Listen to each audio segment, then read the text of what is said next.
This is the Detroit Sports Podcast Network.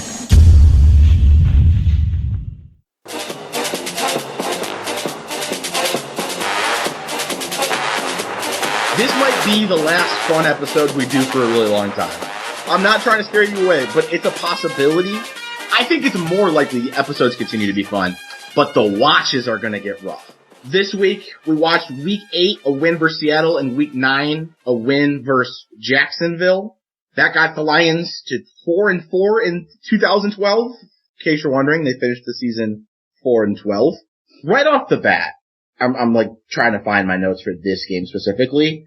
This is technically combining two games, but 8 games into the season, I am 100% sure this team was a good football team. Like, the reason we decided to do 2012 and not skip 2014, which is something we had thought we would do originally, is because we wanted to see what happened and what went wrong. And to me, the answer is not on the roster. It was just a lack of discipline. And that's not just penalties. But in Week 8, they get a win against Seattle. And I thought the single biggest difference this week is they didn't make boneheaded plays in volume. Now, they still made them, but they kept them a little bit more under control. And one thing is, you know, you gotta be careful. Like, there's a line when you're talking about discipline, because a lot of times some of the best defenses are the most penalized. Like, you gotta be willing to take your chances, but you also need to recognize when to scale it back. And my very first note of this game was one time that they realized that they just absolutely failed. 4th and 5. And they give up a first down on a punt via a legal formation.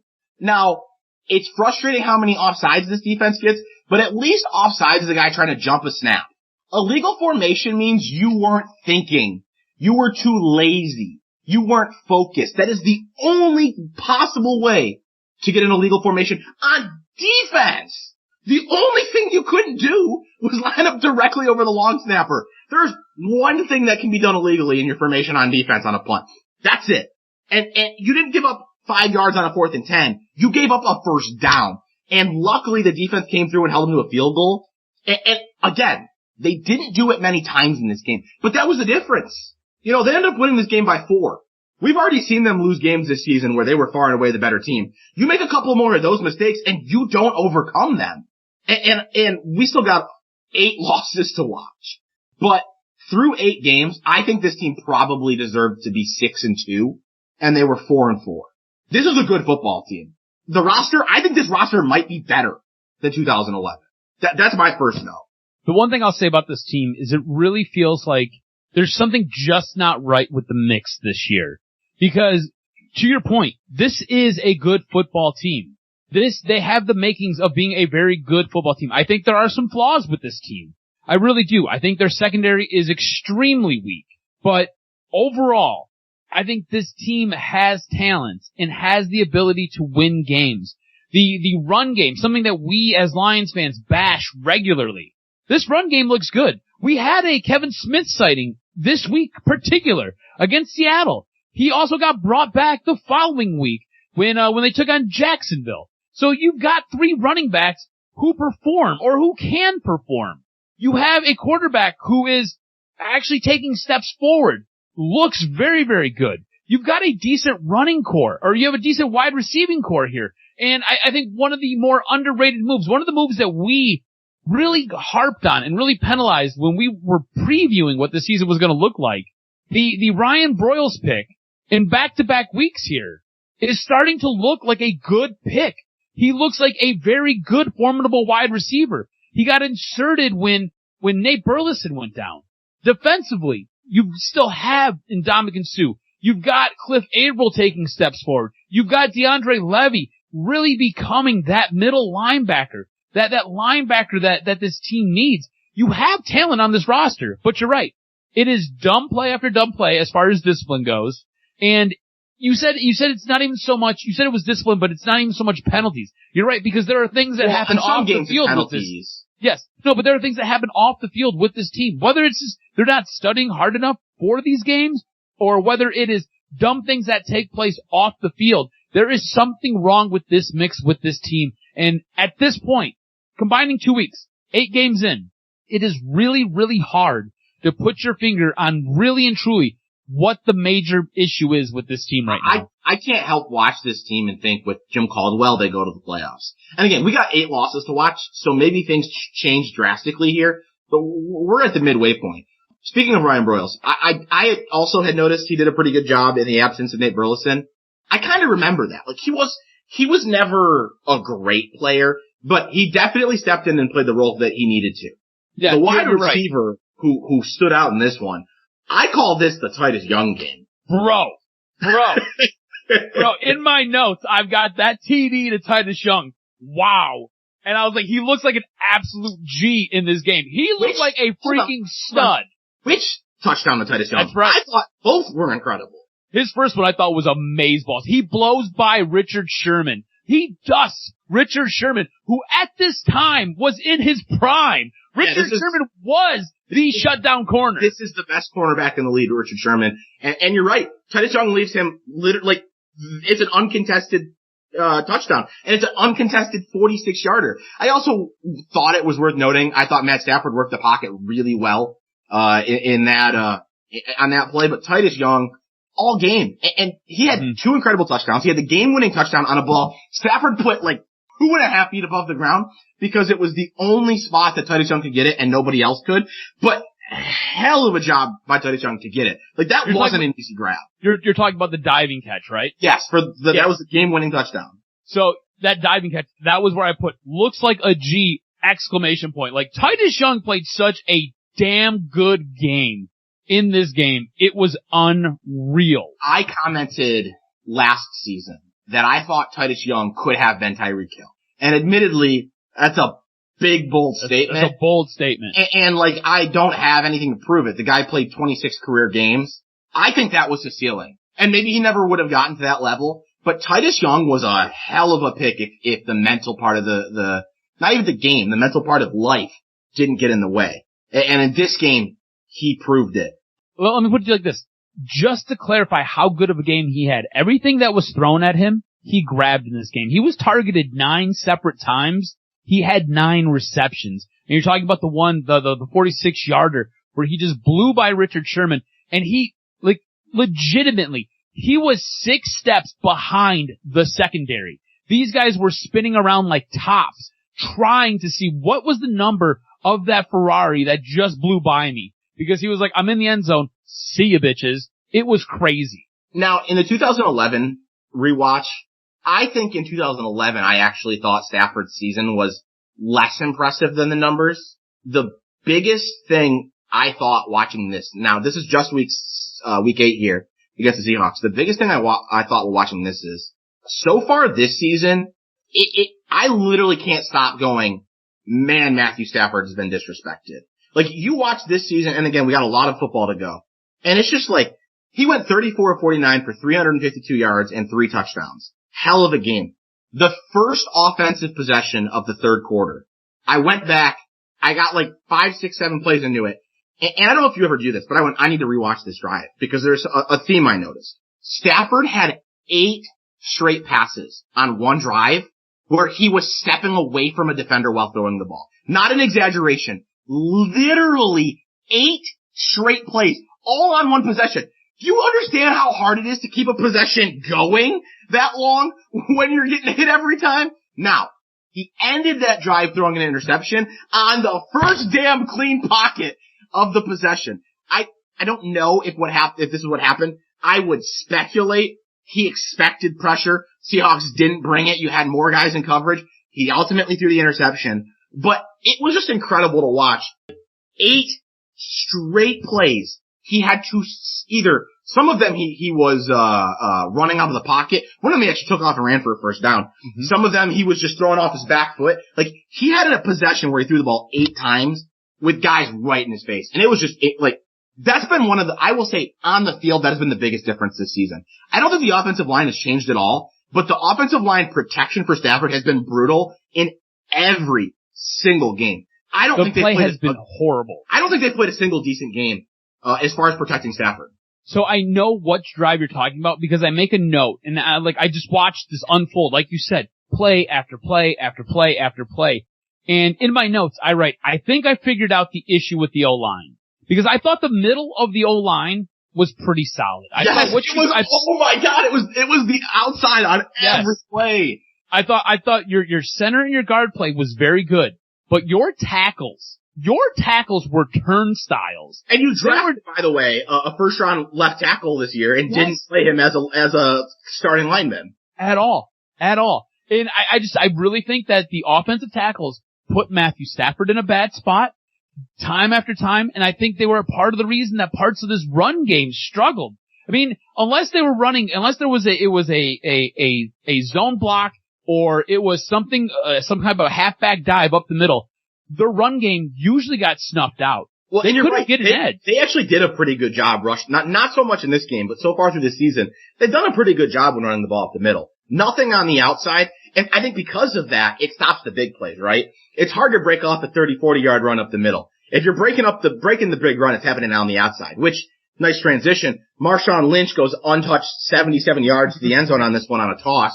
I don't even have a whole lot to say about it, but Marshawn Lynch literally went untouched. Dude was a bruising runner. Didn't have a ton of untouched 80-yarders in his career.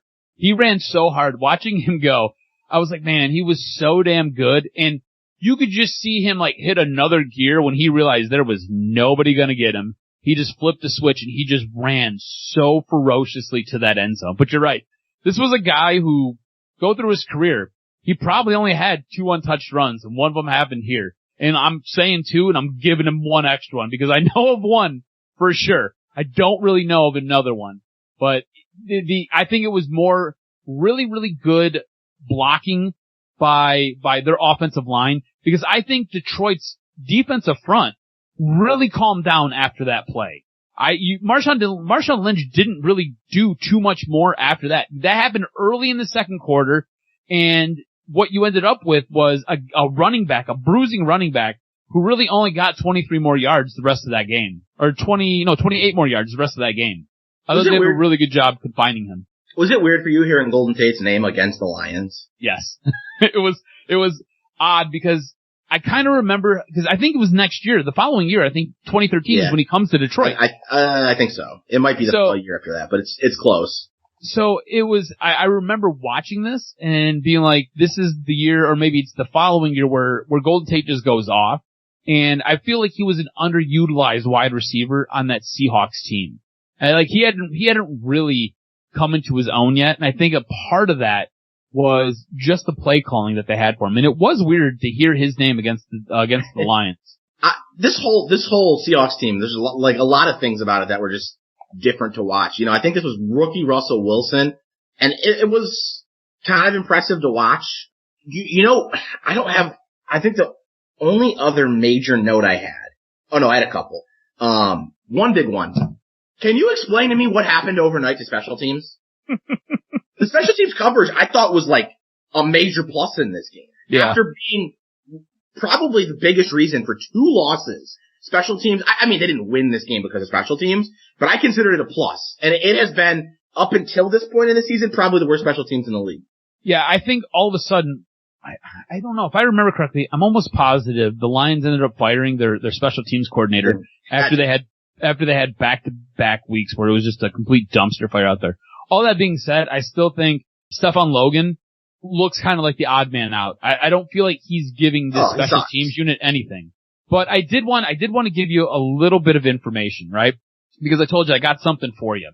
So watching this game, it started to stand out to me that Calvin Johnson just does not look like Calvin Johnson, right? And we've been speculating whether or not he's been injured. So I went back and I typed in Calvin Johnson injury, 2012. And if you go back to the Minnesota game, which was week 4 of this season, I believe it was in the fourth quarter with about 10, maybe 11 minutes left in the fourth quarter, Calvin Johnson gets rocked by Chad Greenway. And he ended up with a concussion. He ended up missing 6 plays. Ended up with a concussion, and it's believed that he had nerve damage because he said that he had trouble gripping a ball after that. On top of that, he finished the season with 3 broken fingers. A note from the Vikings game for me. Second quarter, down 10, closing in at halftime, running for his life. Stafford throws a touchdown to Calvin, who takes a big hit and drops it. Yep. I'm imagining that was the play. Yep. So he, I think, deals with this through most of the season. And he had a touchdown drop in this game, didn't he? Or was that the next? He had one in this game. I think he had one in the next game as well. The one in this game was bad. That was, it was the game-winning touchdown. It was, the Lions had marched the field, to get to like the 5-yard line and wide open, just a floater to the corner of the end zone. And Calvin drops it. And I remember like thinking, I can't believe I don't remember this. Because Stafford threw 2 game-winning touchdowns inside of 30 seconds. And one of them just was dropped by one of the greatest receivers of all time. It was after that I was like, okay, there's got to be something wrong with him. There's no way. So Calvin that we remember. Yep. So I started to look into it this year, didn't he? Yes. So imagine imagine going for almost 2,000 yards, only ending up with 5 touchdowns and doing it with 3 broken fingers and some nerve damage. Oh my God, that's incredible. Like, one of the cool things about this is some of the notes that we could come out of after the podcast. And Stroz, you need to share that. Like, I would happily share if I'm not gonna steal it from you. At some point, you need to share that as a highlight of this podcast, something we learned, because that is incredible. I have notes left, but it feels wrong to not end there. I was kind of taken aback and I was blown away. I was like, man, this guy played the rest of the season, because I don't think he missed a game this season. And he did all of this dealing with his brain getting rattled around, not being able to utilize his hands properly, and then having broken fingers. And I think it's super important to note, like, because you could question how much the injuries impacted him. You went and looked this up because we can tell they impacted him. He has not been the same guy. And he had three receptions for 46 yards in this one, but he was a disappearing act early on. Those all came late. So he disappeared early, dropped a game-winning touchdown that was wide open, not even contested. Clearly he was being impacted. I am going to share the one last note I had before we get into studs and duds. They only had 5 penalties in this one, and I still found myself looking for a pass interference flag on every single Seahawks incompletion. Me too. I kept looking around like, I was like, are they going to throw one? All right, cool, we good. There was a play that Jonte Green was in on, who we've talked about way more than we should ever talk about a 6th-round draft pick in his rookie year. There was a Jonte Green play where he deflected the ball, and when the ball hit the ground and bounced, I thought the bouncing ball was a flag. Not remotely the same color, but I just assumed he couldn't have made a good play. I know exactly what you're talking about because I thought the same thing. I was like, wait, how? What happened here? All right, who was your stud in this game? Stud has to be Titus Young. I was blown away by the way he performed in this game. He looked like an absolute savage. And I really think he stepped his game up because he knew Calvin was dealing with some type of injury.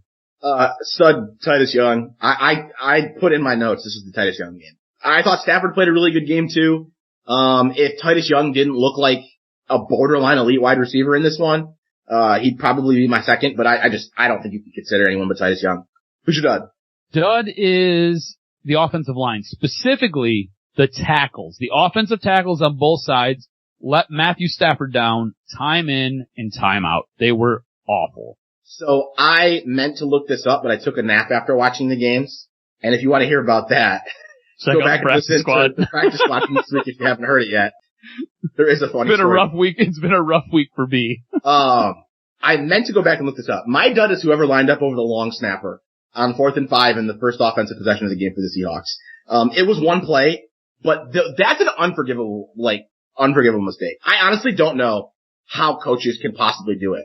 Like, it would take everything in me, if I was an NFL coach, to not tell the guy to come over here and then tell him to go get undressed and walk his ass to the bus.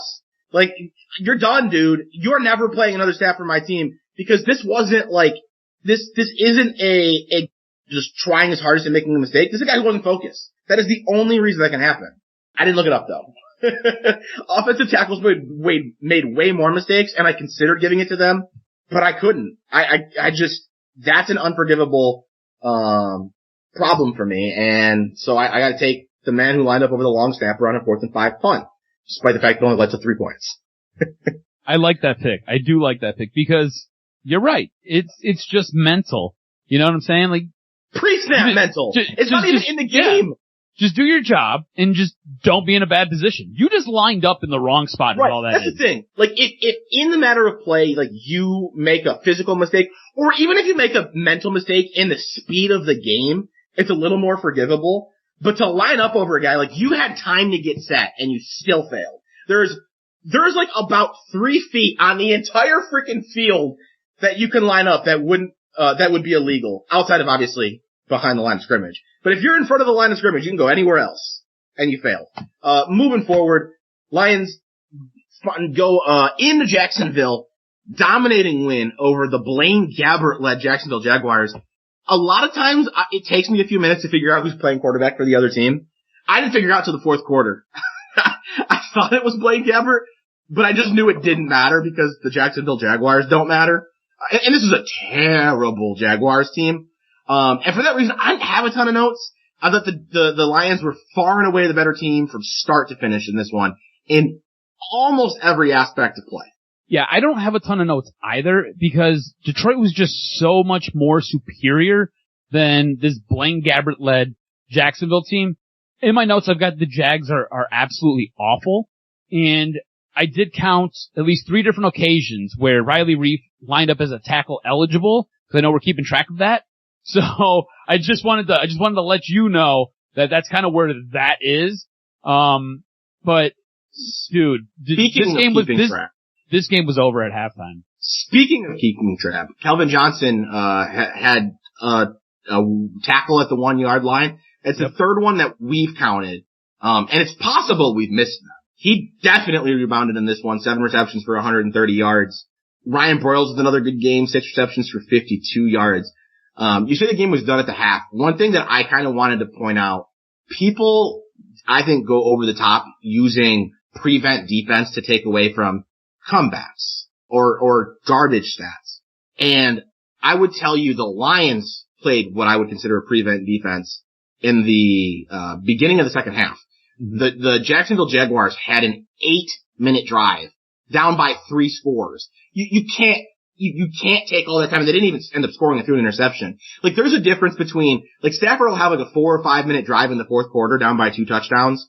And people are like, oh, it's prevent defense. When you're getting 15 or 20 yards, that's not prevent defense. Like, no one's giving you 15 or 20 yards. The Lions let Blaine Gabbert make 5-yard pass after 5-yard pass after 5-yard pass.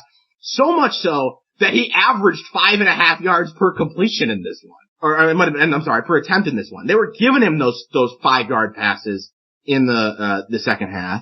And honestly, that's what ended it. The Lions were up 21.5. The Jags either needed to score, or if they weren't going to, they needed to get it over with quickly. They took 8 minutes on one of their early possessions in the second half, only to throw an interception, and at that point it was done. The Jaguars weren't coming back from 3 scores in about a quarter of play. Did you find it weird the way they utilized their running backs in this game? Because I felt like it was a lot of Mikel LeSure early, and then it was a lot of Joyke Bell late. And Mikel LeSure ended up with 3 touchdowns in this game. Well, you pointed out in a previous episode, I think it was the last one, and I agreed with you, that LeSure seems to tire as the game goes on. Mm-hmm. And to some extent, that might have been them recognizing it. I actually would say the opposite of weird. In fact, I had it as a positive. I thought they did a really good job. Maybe it was weird in that they did Mikel LeSure early and Joyke Bell late, but I thought they did a really good job of balancing the two. Both of them running for just about 70 yards. Mikel LeSure on 16 touches, Joyke Bell on 13. Like you said, Mikel LeSure 3 touchdowns, Joyke Bell had 1 as well. Kevin Smith getting back into action, only 3 carries with 8 yards. I think he had a couple of receptions as well. Kind of interesting that he makes an appearance, but so little. But they ran the ball really well in this one. And it is weird watching through this season because the running game feels so much more efficient than I remember. And not only than I remember, the stats still tell us they were bottom 10. The only thing I can say is they chose to throw the ball a lot more than run it. Typically, this game was an exception. And the running game has been useless on short yardage situations. They do a really good job on 1st and 10 or 2nd and 7 or whatever. They can pick up a few yards here and there. But if you need them to get the run to pick up a touchdown, it's over. And actually, speaking of, I might have missed it. It must have been the last game. I'm going to say it anyways. In the Seattle game, they tried to run the ball in twice from the goal line and failed, and then ran a play action. Stafford rolled out to the right and just ran it in. Holy crap, Stafford had a good game against Seattle because he had 3 passing and a rushing. I thought this was the game with the rushing, but it was not. But they couldn't typically, and you know what? These 4 touchdowns they got in this game, I don't think any of them, maybe one, came from true short yardage. I don't think any of them came. Because I know Joyke Bell's 14-yarder was his touchdown. His longest run of the day was his touchdown. Yes. And Mikel LeSure had that really nice run at the end of the second quarter where it was just an 8-yard run, but he ended up juking like 3 guys out of their shorts, and he just kind of stopped on a dime, made change, and then just kind of skirted into the end zone as nobody on Jacksonville could tackle him. This was a really, like, I don't think we can stress enough how bad this Jacksonville Jaguars team really, really was. And this team bailed the Lions out on a couple of occasions with really bad third down penalties. I in my notes I have, this is what it must feel like to play against the Detroit Lions, because there were a couple times where, dead to rights, the Detroit Lions were stopped, but Jacksonville commits a penalty and gives the Lions a fresh set of downs. And Jacksonville only had 3 penalties, but they seem to come at the worst possible time. Do you know what I'm saying? You mentioned this after the Eagles game, that you remembered Michael Vick, playing against Michael Vick in fantasy football. I don't even know if I was playing against him. I remembered this game from Mikel LaShore in fantasy because he had been drafted the year earlier. This year he was expected to be the Lions starter, didn't do a ton because he wasn't getting in the end zone. I remember this game being like a blow up. In fact, I think Mikel LaShore might have been the number 1 fantasy running back this week. Very irrelevant, but this game just, there's not a lot to say. I said it after watching these 2 games. I think the Lions are very clearly a playoff caliber team. Mm-hmm. And this game only continues to show it. The Jaguars sucked, but the Lions dominated this game. The 31-14 score, I don't actually think shows you how much better the Lions were, because on offense, after they got up big, they ran the ball 34 times, not the way they played offense. And on defense, they let Blaine Gabbert take 5 yards at a time. I mean, they didn't have any big play. The biggest run of the day for Jacksonville was 8 yards, and the biggest reception was 25. So, the Lions went into Jacksonville, despite how terrible they were, and dominated them. This was a playoff team. So there's really not a whole lot to say. They took care of business, and honestly, Stroz, I don't have any more notes. This is the least notes I think I've had in any game we've rewatched. The 14 points that Jacksonville scored were all garbage points. You're right. Detroit rolled into Jacksonville, shut them down going into halftime, and then basically everything else after that was just kind of a formality. And it was nice to see Detroit utilize their run game to salt a game away. It made you feel like, yeah, this is what we've got a run game for. This is why we have this, and this is how we use it. If you were a Lions fan, it made you feel like you guys uncovered that next piece to this offense. In the end, I think it might have been fool's gold, but leaving this game, that's what you felt like. Who was your stud? I went with the running game as a whole. I couldn't give it to Mikel LaShore or Joique Bell. LaShore had 3 rushing touchdowns, but probably on some level a victim of circumstance. Joique Bell had a better yards per carry, and he got in the end zone once as well. Yeah, I've got run game as well. LaShore scored 3 touchdowns early. I thought Bell was a great compliment in that second half and really took advantage of his time. I thought both of them played outstandingly. Joique Bell more involved in the passing game, for what it's worth. Yes, absolutely. So, Dud is really tough. Like, really, really tough. And it's not because they played a special game. I just can't point to anybody who was a problem. So ultimately, I went with Stephon Logan, and I understand that's not really a knock on him. He had 0 kick returns and 0 punt returns, but twice he let a ball bounce outside of the 20-yard line, on a punt return, which is you're not supposed to let a ball bounce outside of the 10-yard line. One of them I think he lost in the sun. I don't recall what happened in the other, but both rolled inside the 5. Look, losing a ball in the sun, I'm gonna be pretty forgiving for the most part. I don't know. I almost feel bad because I am anti-Stephon Logan, but I don't think this is really a fair knock on him. I consider saying nobody. So, I had a hard time too picking a dud. So I went with the Jags because they were absolutely awful in this game. And like, I struggled. I looked to pin this on somebody on the Lions and I just couldn't. Yeah, so I'm all about like going that route. If you remember my my second, stud ever, I picked, Matt Castle as a stud for the Lions, in week 2 of 2011. So I'm fine with you picking the Jacksonville Jaguars as a dud. I wondered if you'd go Stafford.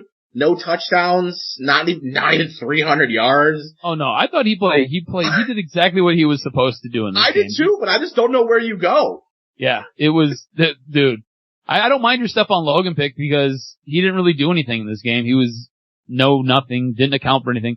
I just couldn't look past how bad the Jacksonville Jaguars really were. Being injured? For trying to grab his pizza? Was that when this happened? I think that was this, I think it was a couple weeks prior. Okay, but that's why he's out. I think so, yes. Okay. I think so. Well, we can maybe go back and double check that next week. We will have to. Alright. That is the least we've talked about any game, but it kind of tells you the Lions took care of business. And I think the big thing is they've taken care of business in other games, but in this one they didn't do anything special either. They just kind of went in, did their job, ran the ball 35 times, and went home. From here on out, it's all losses. And the number one thing I'm going to be looking to watch the rest of the way is, am I right? You agree with me, right? That so far, this team looks to be a playoff caliber team. Yes, absolutely it is. I said they should have beat Tennessee and they should have beat Minnesota for sure. That puts them at 6-2. I cannot remember what I thought about Chicago. I believe I might have thought they were better in that one too, but I can't recall. They didn't deserve to be San Francisco, but they played them close. Anyways, they lost to Minnesota at home early on in the season in a game they should have won. Next week they go to Minnesota and a loss, and then they lose at home in a close one against Green Bay in a start to an 8-game losing streak. Let's take a look and see, was this a team that should have been in the playoffs? Is this going to ruin my nostalgic feelings about Jim Schwartz? It just might.